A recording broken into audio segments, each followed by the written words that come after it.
It's nothing that an average person can't do, who's a little organized. And that's, for people who are willing to educate themselves, it's something that they can proactively do on the side of their job or their business.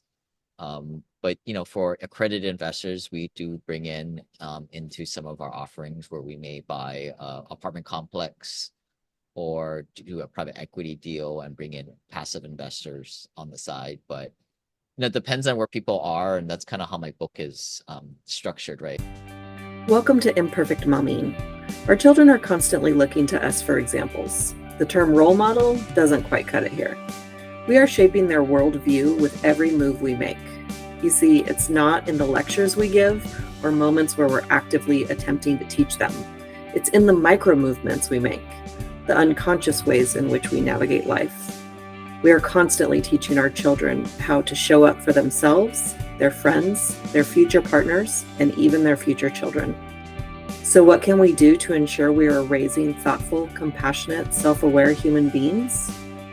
We have to become them ourselves. No one is perfect, but we can all still be better, and it starts with self-healing. Let's get to it. Welcome back to Imperfect Momming. I'm your host, Alicia Lyons, and we have a very special guest today, Lane, who is the wealth elevator. Yeah, thanks for To the having me, Alicia. podcast. Yeah, thanks for having me. Aloha, everybody. Yeah. Tell us a little bit about who you are and what you do. Yeah, so I run a real estate syndication company. We operate multifamily apartments. We develop apartments, and we also do a little bit micro PE. But it didn't always start off that way. I graduated college in 2007, became an engineer, but I never really liked it. So from 2009 to 2015, as I was working my day job, I guess my side gig at the time was passive real estate investing, buying little rental properties over that time period. And then I started to develop a system for folks who are busy and don't want to take up too much of their time to invest passively in real estate. And then on my journey myself, I kind of discovered all these tax strategies and these very implementable practices that the wealthy do, but super different than what my parents taught me for sure. Mhm. Yeah, it's it's funny how that works. And I'm curious about how you went into a field that you ended up not enjoying. What was the driver in going this other path and realizing you don't really like it and then deviating? Just like most things, money, purely money, right? Okay. I mean, I can remember when I was in high school, I looked up, I had Google Google was kind of new at the time, but I Googled like what are the highest paid jobs without having to go getting a doctorate and more college. Yeah. So a lot of those are engineering degrees. Okay. So I don't know, maybe I was good at math and science as a kid for what that's worth, but I just kind of went on this path. And I call this a linear path, right? Like I think a lot of us are taught to study hard, be a good employee, and then work that job for forever. But you kind of end up with these 401k investments, and that's just not what the wealthy are doing. That's Right. kind of what I discovered. And now there's, Google is almost obsolete thanks to ChatGPT, but Yeah, but I think what is like maybe 10% of people use it still, but yeah, you know, it'll take a while for the rest of the world to catch up for right. sure. Yeah. Yeah. Yeah, it's interesting. The reason I asked the question about, why you went the engineering path, was to see what your parents' influence on your decision to go into engineering, was if they were involved in that decision. Yeah, I mean my upbringing, we were taught to be really frugal with our money. I mean, like, we today I like to go to restaurants because when I was a kid, we never went to restaurants. And when we did, we don't order soft drinks because that's you can get water. That's free. And just very practical money management skills and career path, right? Like my parents, they had a college degree, a master's, and a doctorate. And that was what they knew. I mean, I think that we all say the same thing about our parents, right? Like they just did the best that they can, and you teach them based on your own experience. Mm-hmm. Um, there are obviously different paths you can take from a career standpoint and financial standpoint, but you teach only what you know and what's on the beaten path for you. Luckily, I never listened to many things my parents taught me, and one things that they did teach me was to max out my 401k, do a bunch of Roth IRAs, and invest in traditional investments. So when I graduated college, I bought a house to live in because that's what we're all brainwashed to do.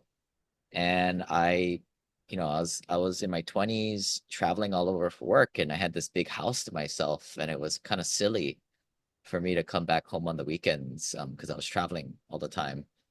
And I just started to rent it out. And at that point, I discovered, what rental real estate was, Mm-hmm. making, in the beginning, I was like making a few $100 of cash flow after all the expenses. But after a while, I realized like, if I just rinse, wash, repeat, do this a few more times, I'll be able to quit my day job.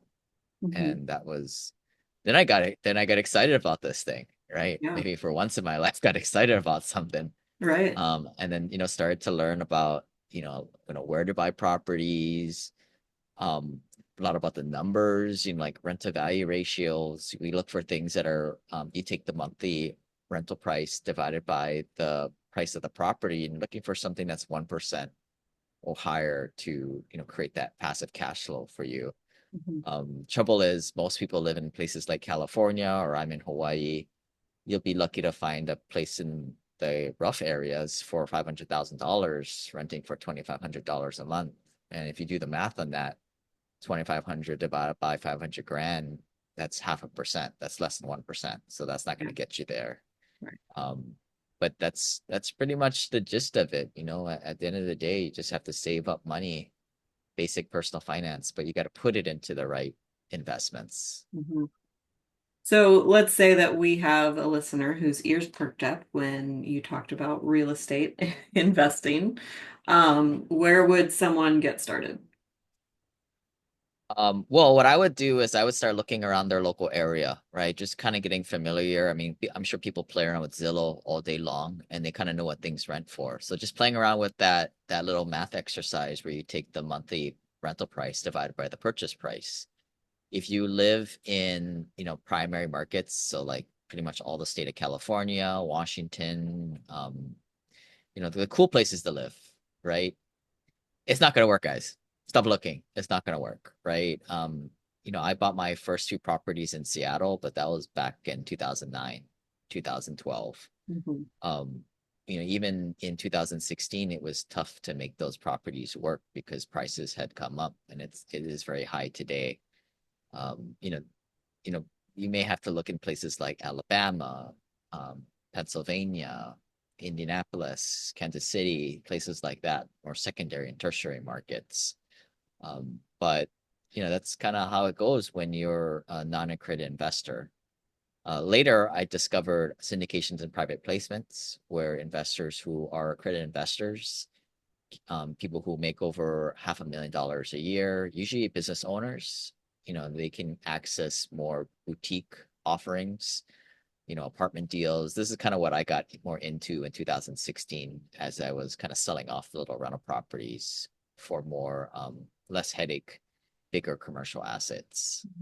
But I think I learned very early on that when I was just doing a buy and hold rental property, and this is very different than I think a lot of people when they hear about real estate investing, they think of house flippers and all this crazy risky stuff.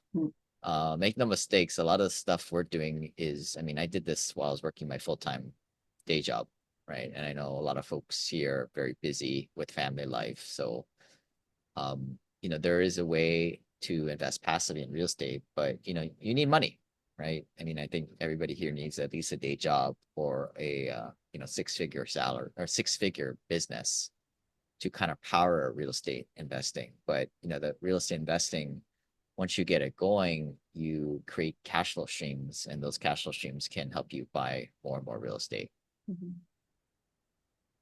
So is this a firm that you run that where people can invest and go in on a property together, or what is it that you're teaching people to do right now? Yeah, so we kind of have two sides of the house. Hmm. Like we have a lot of free resources on the education side, my podcasts. People are interested, they can reach out, they can get our new book, The Wealth Elevator. But these are a lot of like the things that I kind of learned early on that, I realized that it's just not what our parents teach us and what's not put out there. I think the society, or not society, but the institutions want us to invest in mutual funds and stocks and traditional assets. They surely want us to go to certified financial planners, right, that sell us these commission laden projects. And I think my message is like, part of their marketing front is they try to make it very complicated and make people intimidated by this. Hmm. And, investing, especially in real estate, is not that difficult. You're renting out a box to people and you have property management kind of doing your dirty work for you. It's nothing that an average person can't do, who's a little organized. And that's, for people who are willing to educate themselves, it's something that they can proactively do on the side of their job or their business. But for accredited investors, we do bring in into some of our offerings where we may buy a apartment complex or do a private equity deal and bring in passive investors on the side. But it depends on where people are, and that's kind of how my book is structured, right? You know, there's like books out there for like Dave Ramsey, Susie Orman. A lot of these books are written more for the audience of the person under $250,000 net worth getting started. So basic personal finances, keeping a budget, stay away from the daily latte kind of stuff. But there was never really any books written for, folks like when I came out of college with a six-figure salary. Certainly, the next step up where, you're an accredited investor looking for private placements and syndications. That's kind of the core topics that is discussed in my book, The Wealth Elevator. But this in this kind of world, like I think that there's a big misnomer that the wealthy are doing something, very secretive. It is kind of, in a way, it is very different, but it's not like nothing that the average person can't do. Unfortunately, they're stuck in the Wall Street minutia is the problem. Hmm. And I think that the part of this myth that we're sold is go from high school to college, get your college loans, go to school with your loans, and then your school is going to pay off your loans. And then you go buy a house, and then you have your 2.3 kids with a white picket fence, and it's just that's not that's not the That's reality. the way, I mean, that's what I thought, right, at one Yeah. time. And then I realized as I started to meet more and more investors, accredited investors, that very like maybe stealthily in a way, there's a lot of people investing in this manner. So we do events and we do retreats in Hawaii because I think for people who do this, it's a very lonely world of investing off of Wall Street, doing the things that we kind of do because we're all kind of brainwashed to kind of do the status quo, or what they call that Wall Street calls this the accumulation theory, where I mean, I can remember when I first went in for management training, they would bring in the Vanguard guy to come and talk to us. And the pitch would be, accumulate your funds with us and, create this big pile of money. And maybe when you're 64, you can retire off of 1.5 million or 2 million, whatever that magic number is. In reality, when you get to the end of life there in retirement, whether that be 65 or for a lot of folks in our world in the 40s, you don't want to eat at that pile, right? The accumulation pile. You want to eat the cash flow streams that come from said pile. So, then you ask the question, well, why not begin with the end in mind and create cash flow streams today? And that's what these little rental properties are, or these private placement holdings, right? They're actively cash flowing streams of income, And what's cool when you're still working your business or you're at your day job, you don't need to eat these streams of cash flow. You can have those cash flow streams create new cash flow babies or mini pensions in a way. Mhm. And that's kind of how we bunk that accumulation theory, right? You want to create multiple streams of income today, just in case you lose your job or any one investment goes bad, you have others to make up for it. And that cash flow further augments your ability to invest more. I think another thing that comes to mind too, I see a lot of new investors making this mistake where they think the 401k is kind of a tax deferred or a tax advantage way. I mean, in reality, the 401k is going to get taxed at the end. And if you're in a higher income bracket, it may not make sense for you to wait for the end to get taxed because your tax bracket will be higher. And I don't know where you think the country's going, but taxes are probably going to go higher in the future. So it would Yeah. make sense to take your money out now, get it out of those programs and invest it in things like real estate, you know? Yeah, I was always taught to, when anybody ever talked to me about money, which wasn't very often, is that you want to get if you're going to invest in a retirement, you want to get it taxed now versus later because the taxes are always going to go up. Yeah. Yeah. I mean, this And is kind you're of why, saying don't invest in the 401k or the retirement plan, invest in housing or in a different income stream. right. Well, there's different asset classes, right? There's paper assets. And I think the problem with that is it's very high fee type of environment. What I'm advocating is investing more directly into the investments. So like, for example, REITs invest in real estate, but it's a very watered down form of real estate where there's gazillion middlemen in the middle. So by the time it gets to you, the investor, everybody has taken their cut.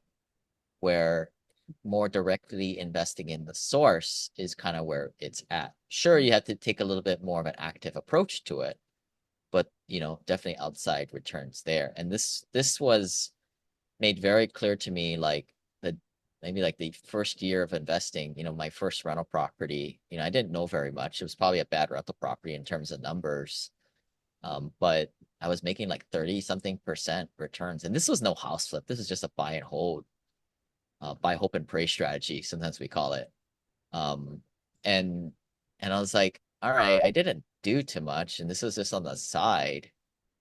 Why would I want to put my money in the stock market that supposedly makes me like 8 to 10%, if that, right? It's probably lower today. I think Vanguard just came out with something that they're predicting the stock market's going to give you like 2.8% or something like that this next decade. But then I started to ask the question. It's like, well, who took my money? And it's the fees, it's the middlemen. I mean, how else did they build these big institutional structures in New York, Wall Street? They're not doing it for free, that's for sure. But therein lies people need to take more of an activist approach, and then, educating themselves, reading my book, check out my podcasts, and then more importantly, get around other, purely passive accredited investors. Because I think you can get lost doing it on your own. And that's what kind of makes it fun when you get around a community. That's how we do these retreats for folks. But it's from a return standpoint, it's kind of night and day here. And you Mhm. can kind of see the way the system is structured. Um, you know, the information is out there to empower yourself. It's just, do you want to go down that path? I love having different kinds of people on here and talking about money in different ways. Like it's interesting. I appreciate everything that you're sharing. Is there a piece of advice that you want to share with moms listening? Yeah, like I work with all kinds of clients, mostly the guys, right? As we were kind of joking earlier, most traditional marriages, the guy for whatever reason, runs the finances. At least that is how it happens in my house. But it's not always the case. I mean, sometimes the lead investor or the lead financial person in their family is the female. um, they typically have a little bit better path to bamboozling their significant other just doing what they want to do. But just some takeaways I have, like it's very rare that you have a couple where both are equally or almost equally in charge of finances. Most times there is a primary financial decision maker. And then there's varying degrees of, involvement off of that. Like I mean, like for example, my spouse, she just pretty much lets me do, she trusts me. Obviously this is what I do for a living and have a long track record doing it. But some advice is like people just do it differently. I mean, most people, like I said, there's a primary financial decision maker, but um, do what works for you is what I'm saying. Yeah. Um, That's really interesting. I never thought about it that way, but as you were saying that, I can't think of a single couple that I know of that has equal say in the money and where there isn't a primary. I know of one couple that kept their finances separate, where he had his finances and she had hers, and they split everything 50-50 expenses, but then whatever they made was theirs to make. And I always thought that was interesting too. But I just find it fascinating now that you bring it up that there's yeah, only people think that there's a system, but I yeah. mean, there's general like trends, but I each to their own. I think. I think at anything. I mean, like when I do structure business partnerships and we buy businesses, we always ask like, who's the operator, who's the technician, who's the manager, and who's kind of the visionary. If one or two people do the same thing, we don't need one of you. This is a crappy partnership, right? Hmm. So in fact, embrace the fact that one person does this really well and horrible at this, right? Hmm. That's what a freaking partnership should be. I think, I mean, some people argue with me, but that marriages shouldn't be business partnerships. But the way I look at it is like it kind of is, right? I mean, you should play up each other's strengths and make up and back up each other's weaknesses. Hmm. As far as another thing that comes to mind in terms of, like you said, the couples where, it's cool when both are on the financial leading end, when they come to the retreat, both of them will come and they'll kind of divide and conquer the room, meet a whole bunch of people, but it is very rare that Yeah. that happens. Yeah, we all have different strengths, for sure. And it would be interesting. You probably don't have a whole lot of, and opposites attract, right? So you probably don't have a whole lot of couples that come in. And I've always found it very fascinating when one partner is completely hands off of money, 100%. It's like, here's the money, do with it as you please. Just let me spend a little bit when I want to. And I'm the controlling one where I'm like, yeah, I need to know what's going on with the money. Yeah, yeah. It's another observation too. Um, in these arrangements, I mean, for a family to make, we have a lot of business owners here. For a family to make more than a quarter million, $500,000 per year, right? Which is certainly a standard deviation or two higher than the mean. It's very rare that you have a dual income family. Very, very rare. Where both spouses makes 150, 200,000 each, right? To accumulate to 400 grand, for example. It I mean, I think, look at economics, right? Like as far as how talent as a business owner or employee is compensated in this economy. The rich get richer, the poor get poorer is kind of the concept. It in most cases you have an individual who makes $400,000 or more at their day job or has a business where they make a revenue of $1 million or greater, and the other spouse makes less than 150 grand, if that, or even working. Mhm. Um, and it's this idea of, investments, they tell us to diversify, right? But in terms of maybe talent optimization, the opposite is true, right? Like we Hmm. really need to pick our roles and go in deeper and get penetration in what our individual talents are. Yeah. Um, but kind of the talent that you're mentioning, right? Like I've kind of also heard like you may have a person who makes a lot, but they may be a spender, they may be a saver, they may, there's different money personalities based on that. We all can't have, I can't just make $1 million a year and have just a frugal spouse, right? That'd be a dream, and it happens, right? Mhm. But I think that's where conversations need to be had at the dining room table, or maybe, I think that's what's cool about our events. It kind of brings these conversations out with other Yeah. people.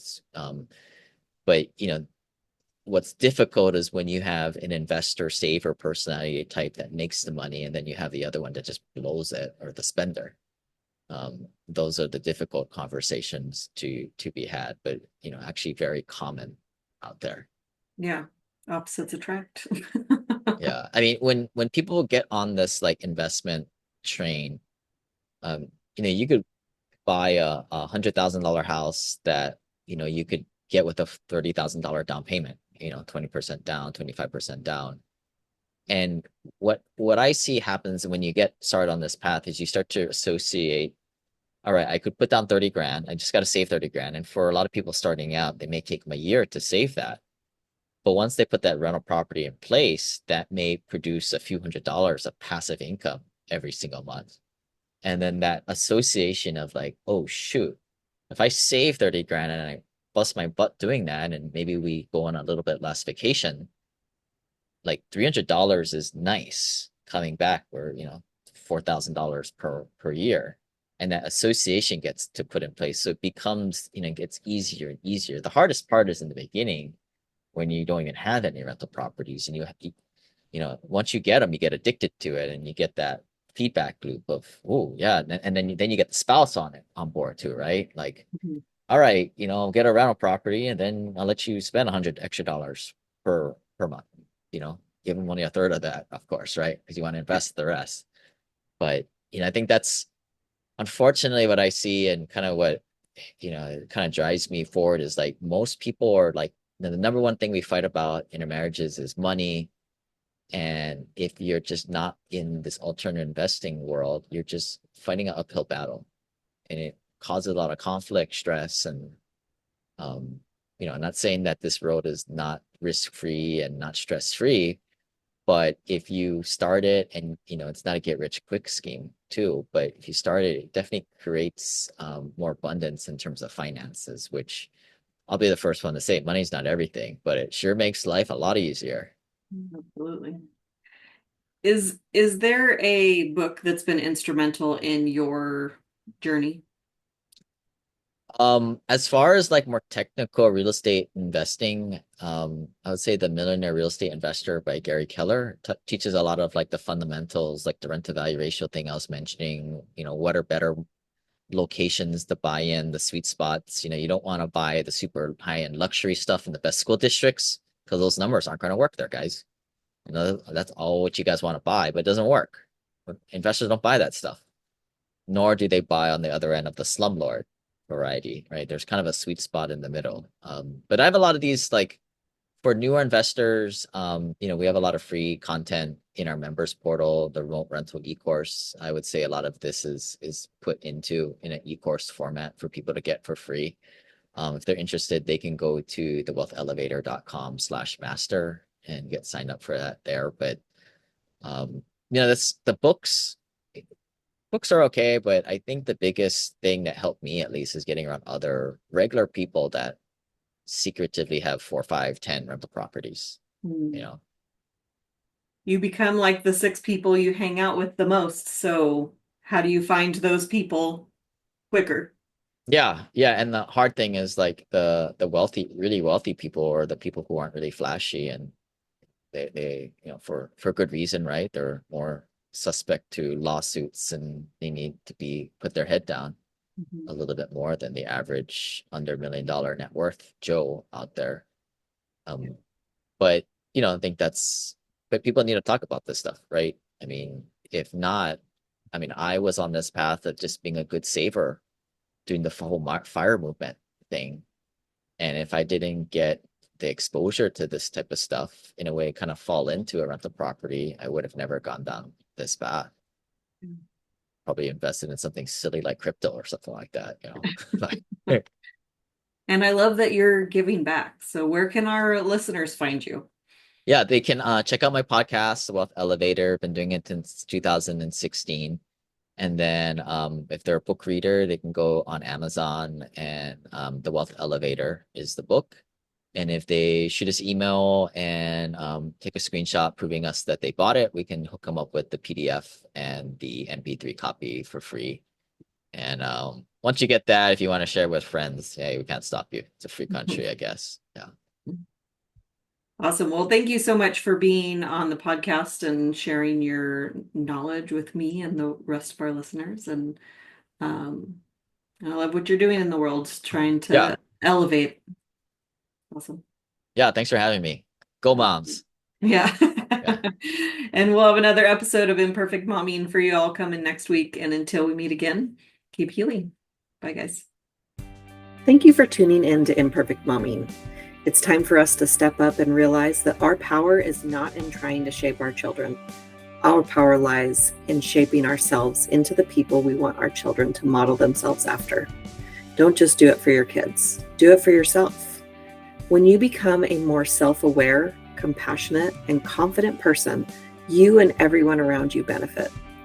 For more information about me and my work, visit AliciaLyons.com. That's ALYSIALYONS.com. And until we meet again, keep healing.